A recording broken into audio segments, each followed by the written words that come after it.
Okay, so here we are, day 9 of our permaculture design course.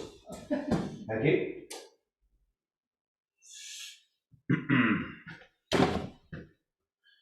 And we have said, slow and steady wins the race. The hare and the tortoise. The bigger they are, the harder they fall. This one actually has 2 proverbs to it. The bigger they are, the harder they fall. That's almost a wish, isn't it?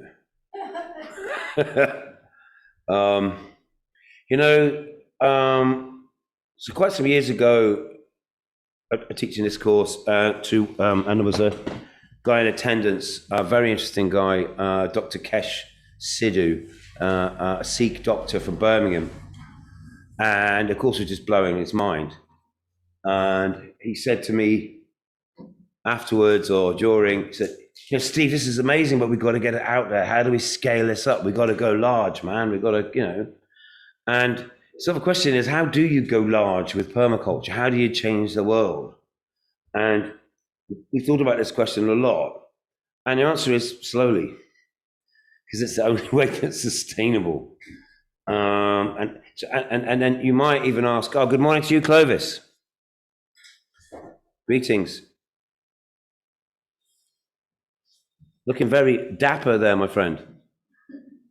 You're putting me to shame.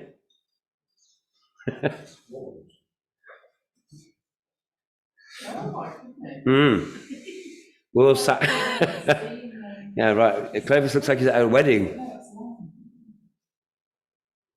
Greetings.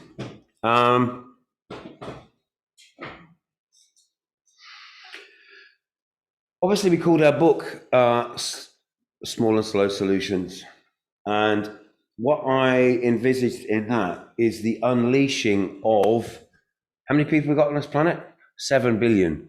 We need 7 billion small and slow solutions. We need everybody to take this idea on board and ask themselves, what's my first step? What's the significant, deliberate step? I mean, some of us are already well on this journey, and I'm sure we're all thinking about this as well, but this is our chance also to kind of initiate action. We've come to take 12 days out of our lives, just think about permaculture, sit in a cold room, let's get something really good out of this. Let's use this to build something. And we have our colleagues and friends here, Wayne in South Africa, and Sumtes Fahun is there in Ethiopia, and we're all kind of feeding off the same energy. How do we kickstart 7 billion small and slow solutions? It's a question that I'm interested in knowing the answer of. But let's not get ahead of ourselves. Systems. So we've got, let's just also pause on our spiral. We talked a little bit about this on patterns on day 7, but how the snail shell is functional at every scale. It's never bigger than it needs to be, but it's always there to meet the needs of the snail. So there's a very interesting kind of metaphor there. And also is that symbol, that spiral, that Fibonacci spiral is the symbol for incremental growth. It's step by step by step. You're creating something that looks the same and is functionally the same, but it's ever getting bigger. Now, snail shells can only get so big, and at some point you need to replicate that and have more snails. So we're not talking about one massive solution. We're talking literally about initiating as many. So we have to create entry points and easy ways for people to feel included, to feel part of what Colin Tudge has called a renaissance. And we're on the leading edge of this renaissance. It's definitely a lot about food and our relationship to soil and energy and stuff, but also it's coming from within us because it's our own, this is our chance to self-actualize, to achieve our potential as people, right? Going back to Maslow's hierarchy. Yes, we need to feed and clothe ourselves. Yes, we need to build relationships with friends around, blah, blah, blah. I found out the other day that Maslow's hierarchy was based on about 20 PhD doctors, all male. just such a small cross section, Mm. people all male, so it's not really representative. Well, I did when I talked about it, I did put that in that context and say that was, but really the point that I was using it for was about the bottom layer, about this idea of, when you're cold and tired and hungry and frightened, nothing else really matters, and you have to meet those needs first. Yeah. And as to whether this sort of self-actualization, becoming a fully realized super being is where we're all headed, that's another discussion to have. I think it's a bar chart. Mm. Where you have different bits being at different times. Because if you think about bands on the Titanic who were playing as the people that produce works of art and philosophies and Holocaust camps, base levels wouldn't have been there, but they were still, Viktor Frankl, you could argue, self-actualizing in there. So I think for me, it's really to a certain extent, you can exist at all levels at the same time, but there's a point when, I don't know if you've ever been up on the top of Cadair Idris, sort of when you're wet through and the wind's blowing and there's nothing, you're not thinking about anything, you go inside yourself almost, when you're almost hypothermic. Yeah, that happened to you the other day, didn't it? You can see, you started going inside. In survival, yeah. So I'm not here espousing the thoughts of Maslow, but it really struck me that sort of hierarchy of need, permaculture is informed by that, that's definitely something that we're thinking about.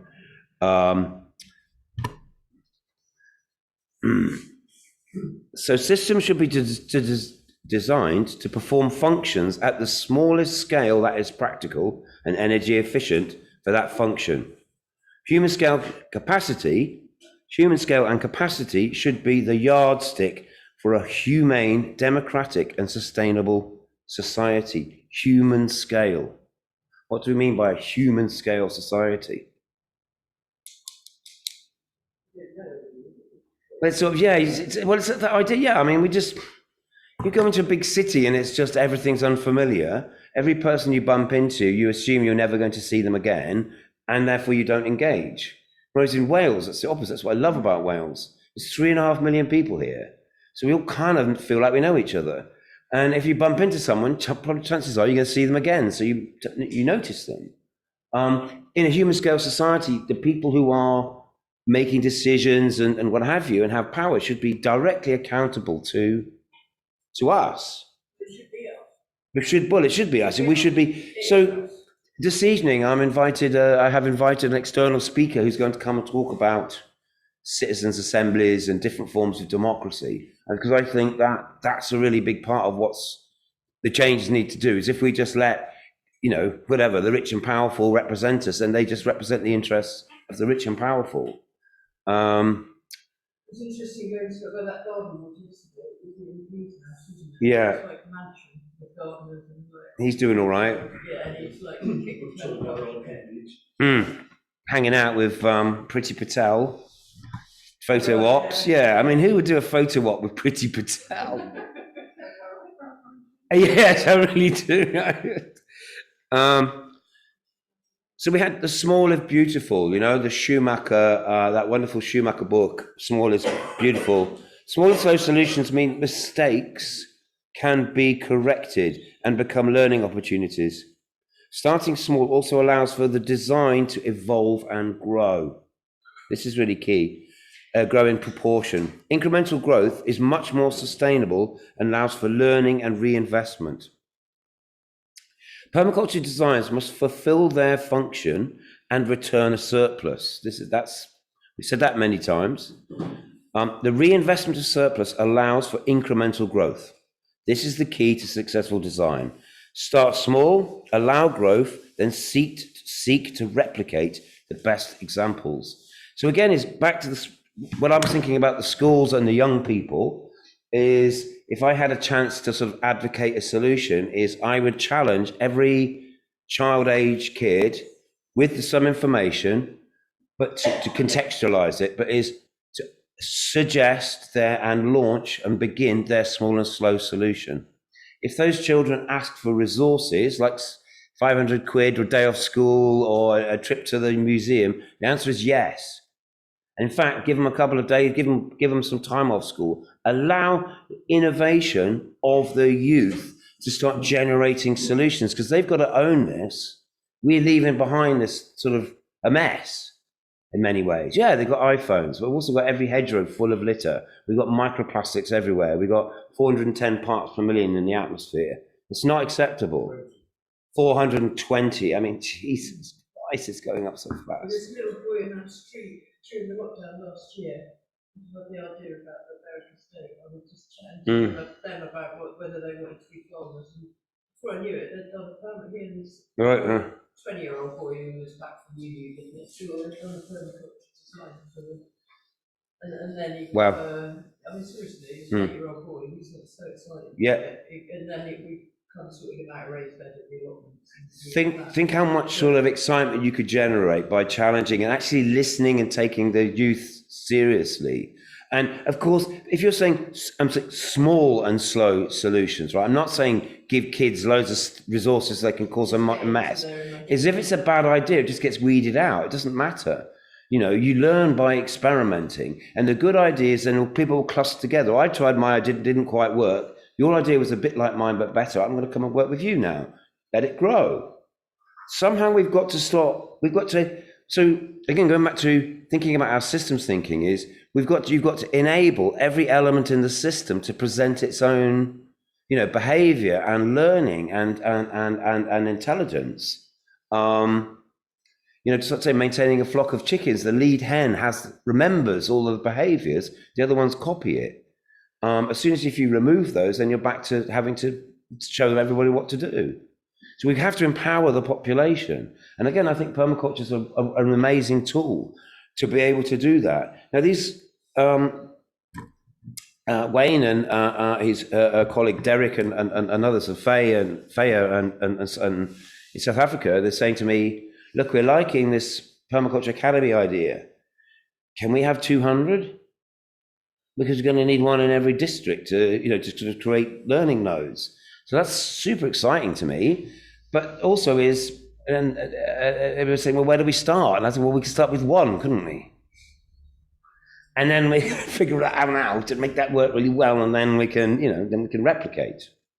So currently, it's an idea in my head, but it's beginning to manifest itself here at Trevlack Farm. And you're going to help visualize that here, and you're going to help tease out some ideas with Ian later on today. So I'm going to give you some time to think about that. But also it's happening in Homa Bay, Kenya. Clovis and Paul Agola have been chatting. I'm getting trying to get the academy members all set up on Signal. So we're going to be chatting to each other on Signal, which is alternative to WhatsApp. It's not owned by Facebook. And they don't track your data and sell it to nasty companies. So we thought that would be nice. So these are conversations that are starting to happen. And next week, or as soon as we can, we're going to get Clovis and another girl, Faith, to travel down to Homa Bay, Kenya, and start to work alongside Paul to create a sort of a nub that we can grow out from. Small and slow solutions. We're trying to build that spiral. And we thought maybe let's do a fundraiser. Maybe we could set up Clovis with a fish farm down there and start demonstrating generally sustainable solutions, regenerative solutions, things that are utilizing local resources to add value. So as much as we're trying to do something here, is we want to create a hub that can, somehow have a relationship around the world. So I've written down what I want to get out of this is I want us to create a vision for accelerating change. And I think that that's what Sector 39's core function is to help accelerate change using permaculture design and to bring permaculture into new places, not to just sit at Chicken Shack and do the best PDC ever, but to get out there and, it's been an amazing journey, I have to say. I think this is course number 40. We've done it a couple of years ago. I did a couple in Chester Cathedral, 1,000-year-old stone vaulted room. We've done it, in tents on mountainsides, in all sorts of places. I'm always constantly trying to find new, different contexts. The proverb, the bigger they are, the harder they fall, is a reminder of one of the disadvantages of size and excessive growth. While the proverb, slow and steady wins the race, is one of many that encourages patience while reflecting on a common truth in nature and society. So there's our principle. I think that's kind of my favourite principle, if you're allowed to have favourites. Isn't it both and though? There's almost a danger in the slow and steady. So I'm just thinking, if a big, like there's that ASIS place outside, if they suddenly went, oh, we can do permaculture. Sorry? Come do permaculture here, we'll come to it. Oh, right. Oh, yeah. Sorry, I missed you for a second. I'm just thinking, it's both and, slow and steady, but also if an opportunity, like big bases, that big new place outside of the street, suddenly when we've got all this land, come do something with it, we'll provide money, and you leap at it. Yes. It obviously setting the contract up right for sustainability and everything, but it's kind of slow and steady, but if there's a big opportunity or there's bigger players, then because actually to make the systems change, you kind of need to engage big players, don't you, with corporate. No, but how you advance, what we're trying to say is, but how you advance a new project in new territory, in new circumstances, is even if you've got 100 hectares of land in front of you, start with one of them. Don't suddenly go large, because this is the problem. So we have a huge problem, right? So that kind of implies that we need a huge solution. But what happens if that huge solution isn't actually right? Is then we made an even bigger problem. So it's sort of like, okay, so the Fukushima reaction blew up, so they got all the contaminated water and put it in barrels, and now they don't know what to do with the barrels. I mean, it's not a very good example, is it? But it's still just, I don't know. They had a big problem, but obviously there is no solution to that. The solution was, don't build it in the first place. Well, I mean, at the moment, is it what percent of the population group works on farming, so it's like we need more people. Well, the answer is gardening. The answer isn't everybody becomes a farmer. The answer is that everybody needs to garden. And the first thing that you do with a garden is you recycle your surpluses. You've got a compost heap to wee on. You've got somewhere to put your potato peelings. That's how you build a relationship with the environment, is you return your surplus. So the problem is everybody's living in tower blocks and they don't have an ability to return their surplus. And that's been converted into plastic anyway. So, we're completely out of the loop. How do we re-include everybody? But then more and more people over this year, probably there are not more people. Seeds are really hard to get hold of seeds because everybody got re-energized by that. And they still are. Let's hope it's not just a fad, because we're very faddy in this country. We think about things for about 5 minutes and then move on to the next one. I was going to say, Stephen, on this, which also looking at tipping point, isn't it? So we're not like going from 100% to 3% transformation, it's get to that sort of. Yeah. It isn't 3%, isn't it? No, that was to do with civil rights, and that was to do with people. This is my understanding. It's a bit over optimistic, because that was about civil rights was actually ended up being falling short of systems change.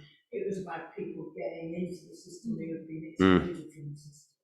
So once you got through it, so basically you're in the market and you're consumers. So for a complete systems change, we don't know. It was 3% in civil rights in America, but this scenario is different. Yeah, Mark said good to take 7, 8, 9% of the population to really create a flip.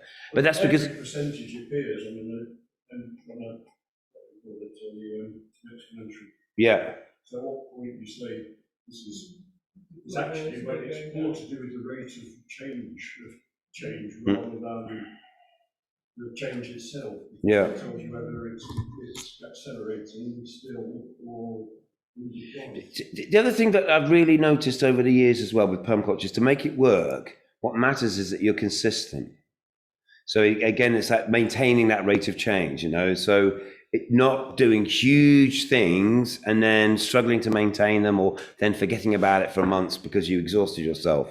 It's that being relentless, just keep working away at something, and then that builds and amplifies.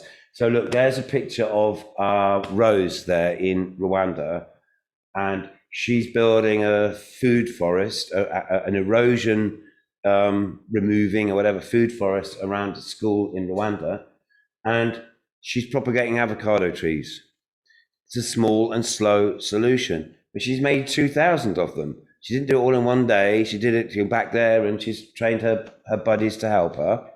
And I'm going to send out 1,500 quid next month from our project, and she's going to employ a few people and going to plant them around the school.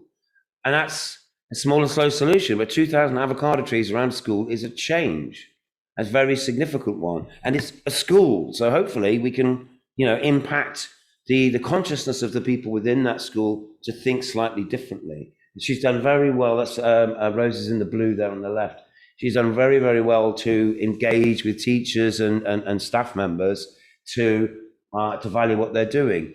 Because I think it's fair to say, and I'm happy to be corrected on this, but most people in Africa want to get the hell out of farming because it's what their grandparents did, and B, it's hard work. And, and they want to be jet pilots or whatever. They want to join the modern world like everybody else. So I think that we've got that idea of reintegrating food production with 21st century living is essential. We've got to stop Bill Mollison said, we've got to stop being consumers. We need to produce at least something. Or if not consumers, we need to be recyclers. If we're not producers, rather, we need to at least be engaged in that nutrient recycling. I just put that picture. It hasn't got the before picture. I must have got it off probably. But that's Paul started his training center in 2017. This is his training center in Kenya, and so 3 years later you can't see it. It's vanished because he's put his his food forest and his windbreaks and everything all in there. Starting small with very precious little resource. Paul managed to raise money off GoFundMe to build his little classroom. He's now, in that time since, he's got a network of 30 villages in his county. And what I'm excited about is the idea that when that might become a majority, when more people are doing permaculture than not.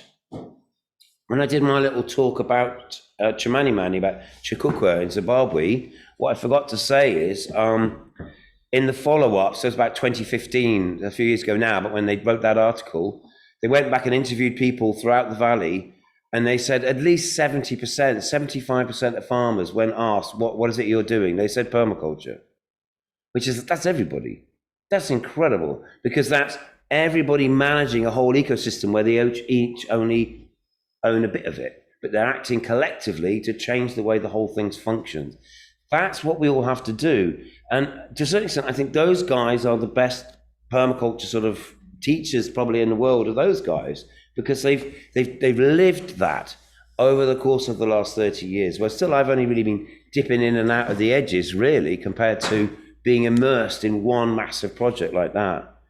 So I put some things in on day 9 page about the well-being of future generations, because again, that's a small and slow solution.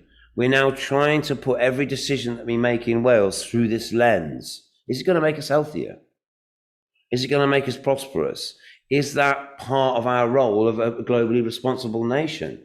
Is building the Shrewsbury Ring Road, Claire, part of our globally responsible nation? No. It's a shame that Shrewsbury doesn't have a well-being of future generations Act, because we could hit them over the head with it. Yeah. I mean, they have other commitments and stuff, but I don't know. Yeah.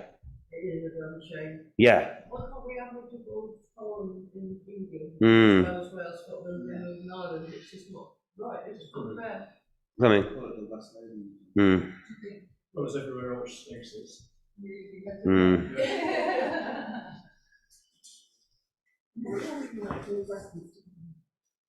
Yeah, we have the first farm in the UK just down the road in Shropshire. Where is that? Concord. Concord. Yes, that's their farm. First farm of English was Shropshire. We started the right industrial revolution first farm. It's all picked up So we can end up like the main farm here and the industrial revolution. Got mad at it. Interesting, isn't it? It's weird, isn't it, Shropshire? Look at that. like blue touch paper and come back 2 centuries later. Physical change, that's what I'm interested in. Well, it is interesting that. Quite like the fact that you don't know about it, do you? Not really talk, pass through it on the yeah, I know, it is. So, well, I have an interesting. I think about the River Severn, and that Robert Owen was born on the River Severn, and Darwin, of course, and Abraham Darby, guy who built the first blast furnace. That's all the Severn Valley. So it is a crucible of change in that respect.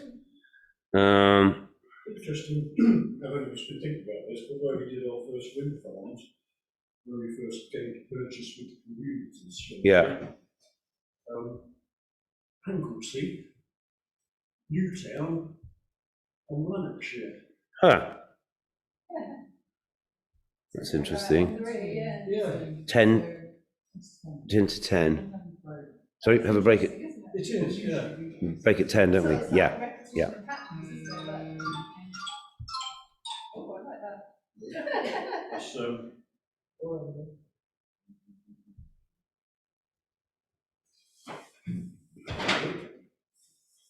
right. So I noticed I have a mistake. I'm just trying to fix it.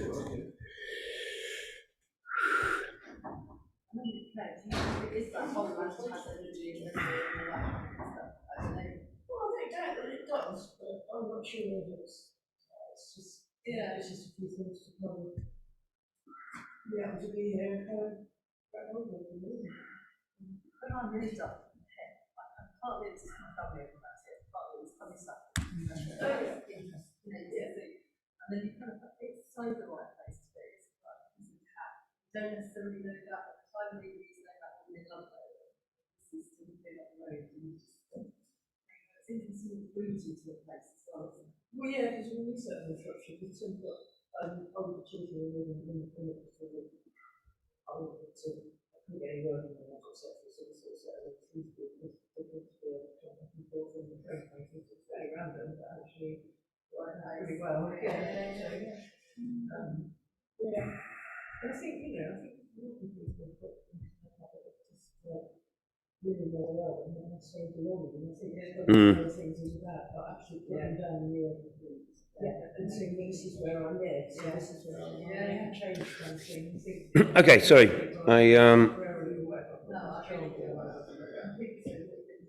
I'll just fiddle in there for a moment. I wanted to come back. We've got about 10 minutes before we have our 10 o'clock break.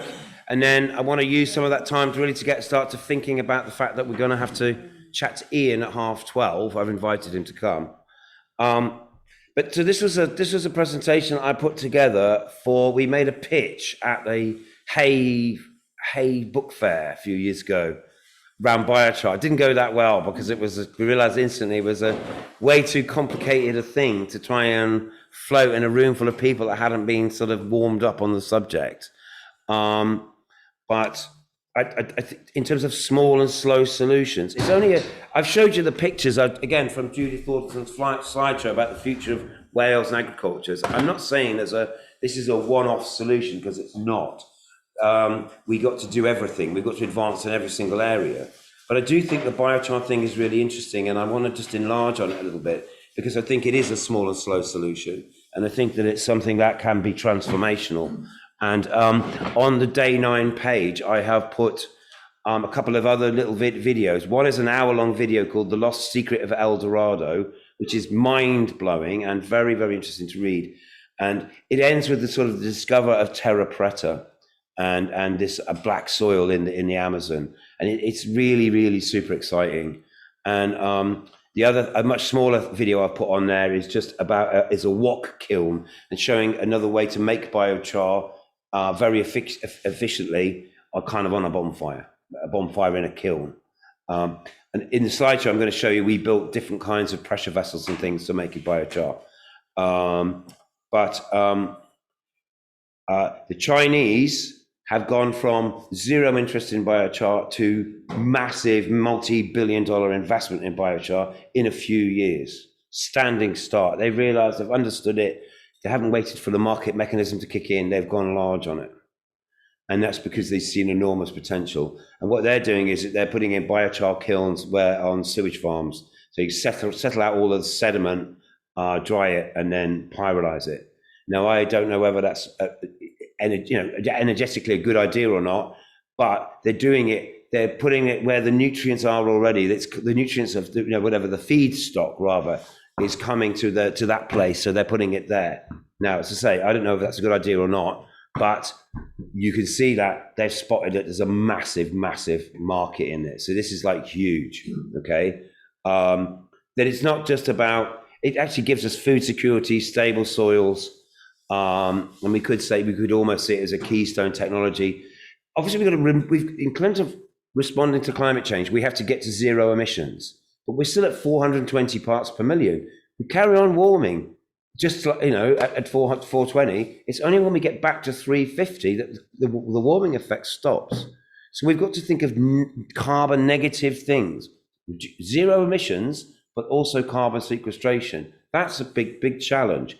Oh, and anyway. So biochar sits within all of that. So, I've taken you into the soil. We've thought about that. What happens in those first few inches of soil is everything else on land, if you like, depends on that. We talked about the soil food web and mycorrhizal fungi. Mycorrhizal fungi have a very high carbon content. And we've also talked a little bit about the carbon cycle and about how a lot of that is actively being exchanged. But that the place for long-term storage of carbon is in the soil, not in trees. Trees are only fleeting. They're only there for a short amount of time. And as they grow, as they get older, the amount of carbon they sequestrate goes down. So that's why, again, fast, short rotation coppice is a fantastic way to sequestrate carbon if you're doing pyrolysis. Because, yes. I'm going to thermal breakdown of cooking wood to separate the gas. The way a really good way to understand it, really, the way I like to explain it, whatever, is very simplistically. This is our metal vessel, and we're going to put sticks in it, right? That's what you did with that then? Yes, but imagine I put a lid on it now, and I put a flame on this. It's metal. What's going to happen inside? It's going to heat up. Then what's the next thing that's going to happen? You're going to get pressure building up. So let's put a little hole in the top, right? So now, what's the pressure? What is it's going to come out?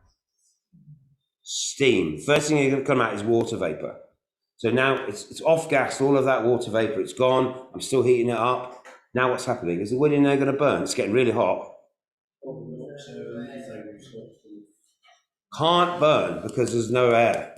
So all that can do is thermally degrade in the way that a matchstick goes black when you burn it. And the gases that start coming out will be, firstly carbon monoxide, because you get part combustion, and then you get methane and hydrogen, and you also get the oils that are in the wood, like creosote and things, start coming off as a vapor. All of that is flammable. So now we turn it upside down, we light that flame, so now it's looking like a candle, turn it upside down, and now we've got a retort kiln. The heat of that gas is still driving the reaction inside here, so it gives off more gas, feeds back on itself, gets hotter and hotter and hotter, until all the gas is gone. So the flame goes out, and inside, pure carbon. Only the carbon remains. And in the process of doing that, you've released huge amount of heat. I understood you until you turned it around. Gas is coming out like a candle, so I'm going to light that gas so that it's a flame. It needs heat to make this work. So I'm adding heat, but there's heat coming out the top. So I'm going to stop adding that heat, turn it upside down, and that heat's now going to drive the reaction. You also want to carry on heating it. Because I'm adding energy, that's costing me money. I've got to burn sticks or coal or whatever, something to start the reaction. So when you light a match, you have a phosphorus on the end, don't you? And that chemical heat is enough then to start to kickstart the gasification of the wood, which makes and creates a spark as well, of course. Kind of get it, okay. It's a good idea.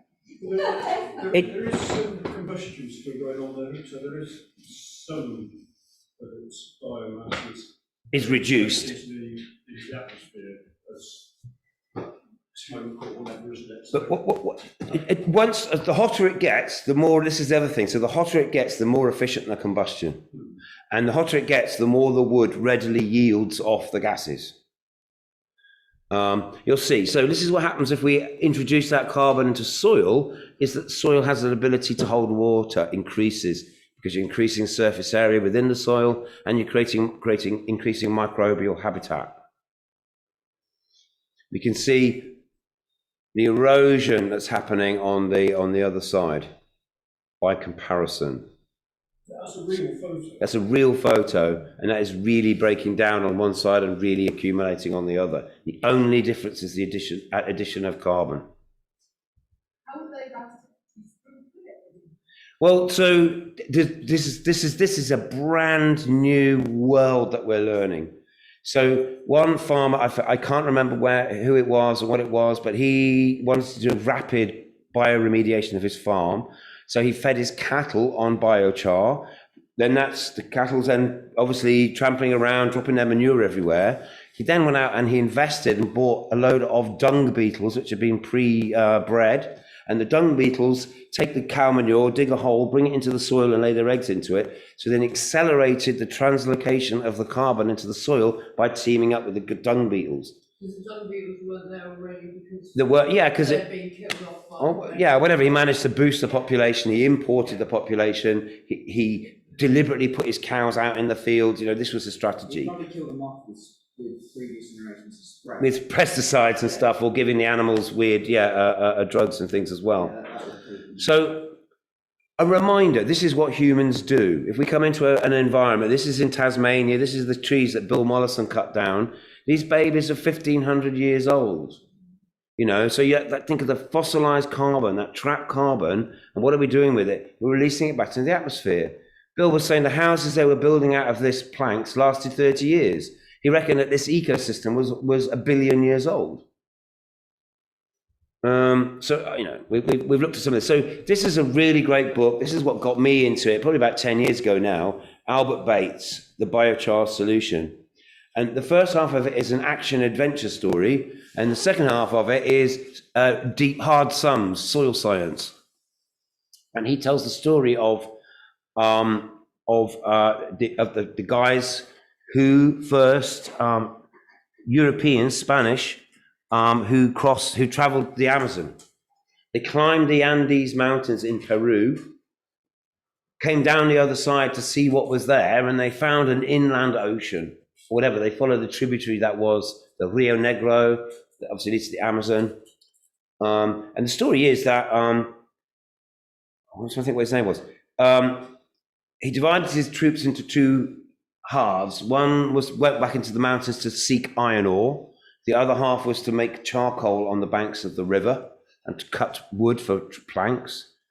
And they smelted the iron ore and made 2,000 nails. And with that nails, they built a ship. And with that ship, they sailed 2,000 miles down the Amazon, out into the ocean, and round and back to Dominica, where they'd come from. They didn't lose a man. It took over a year. And they wrote in their journals everything that they saw. And what they saw was continuous development, clear fields, crops, people farming, glittering white cities, maybe a population between anywhere 8, 12, maybe 20 million people living in the Amazon, 1535. Absolutely staggering. Now, of course, we know that that was not true, and that could not have happened, because you can't farm the Amazon. You can't have millions of people in a place where you can't farm, because the soils are too thin, poor, laterite, alkaline soils underneath forests. We've all seen it. You clear fell the Amazon, grow maize, and within 3 years, you're down to bare rock. So, but then this evidence started to turn up of like shards of pottery and stuff and things that made us think, well, maybe there were people. So the anthropologists turned around and said, look, you can have your civilization in the Amazon if you want, but they would have to have been the most sophisticated farmers that the world has ever seen. Guess which one is true? These guys are the most sophisticated farmers the world has ever seen. The only evidence of their civilization that remains is fertile soil. Quite true. The second evidence, the trashing of that was what led to an increase in atmospheric CO2. It was a mystery to the models as to what had caused sudden changes around about that time. And they calculated that it was probably due to the destruction of the South American existing farming systems by the Spanish colonisation, effectively. There's such a different CO2 that we can see it in the record. Yeah, so they created a pandemic because they had no resistance to influenza and smallpox. Over 90% of the indigenous population died within a decade, and the forest grew back so fast it sucked down so much carbon that it shows up in the carbon record. And that was when you got the skating on the Thames in the 1600s. Yep. They reckon it triggered a global cooling. Yeah. If life above the soil is so intrinsically linked to the soil, Yeah. and the Amazon is the most biodiverse place in the world, how come it's got such poor soil? Because it's tropical systems just function differently. So at any one time, 80% of the nutrients in the whole system are in the canopy, they're in the trees, not in the soil. And that's because it's hot and humid and things break down way, way faster. So you can imagine a monkey has a heart attack on top of the tree. By the time it's hit the floor, it's soil again. It's not, or it's back in, it's in soil and then it's taken up by the trees again. Taken up quickly. Yeah. So it might be that through understanding and observing that, maybe through slash and burn type, because again, when we say slash and burn, we make it out like some absolutely dumb, stupid, unregulated thing, where perhaps it was very thoughtful and deliberate. We don't know. But quickly to say, and according to Albert in this book, is we don't know how they made it. We don't know. We can only speculate, and whether it was done deliberately or accidentally, or how they worked it out. Whether they were cooking on pyrolysis stoves, we just don't know. He speculates that maybe from their midden pits, where they were chucking out their trash, that they might have then noticed that there was a fertility building up there. But when you radiocarbon date the soil, so if we go, a large part of the Amazon is only 500 years old, because the population collapsed when they came into contact with the Spanish, the evidence they left behind is this. This is terra preta. This is black earth. You dig into that, look at it under a microscope, and not only do you find lots of shards of pottery in it, which makes you think that it was manufactured, it's full of charcoal, and it has maybe an order of magnitude more microbes within that soil than anywhere else. At 500 years later, they're digging this soil up and selling it because it's still super fertile. And in the Lost Secret of El Dorado, they're actually suggesting the soil itself is growing back because it's so full of life. Extraordinary. This is a game changer. And a sense of new sets of possibilities. So here, look, I'm going to stop because because it's break time. So I'll stop now. We'll just pick up on this after break. So we're going to have just a 10-minute break, and I thank you for your attention. You said they found charcoal. You buy the charcoal.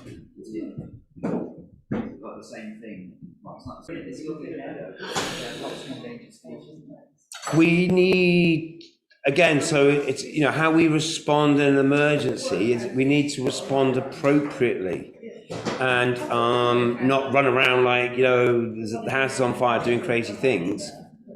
We need coordinated activity. So the thing that I've been thinking about all the last 30 years in permaculture is how do you coordinate people's activities? You need a unifying vision and sort of understanding of the world, and the world's complicated and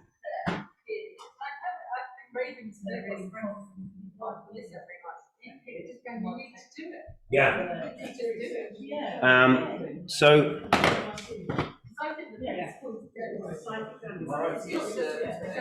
yeah, sure. Should we come together because we are in session now.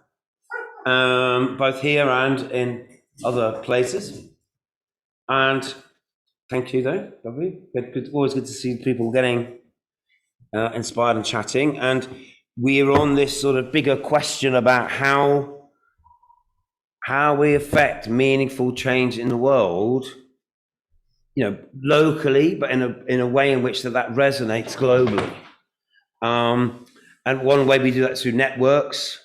We have now social media as well, a way in which we can rapidly share information. But the downside of social media is it's full of misinformation and is really confusing and distracting because lots of pictures of kittens.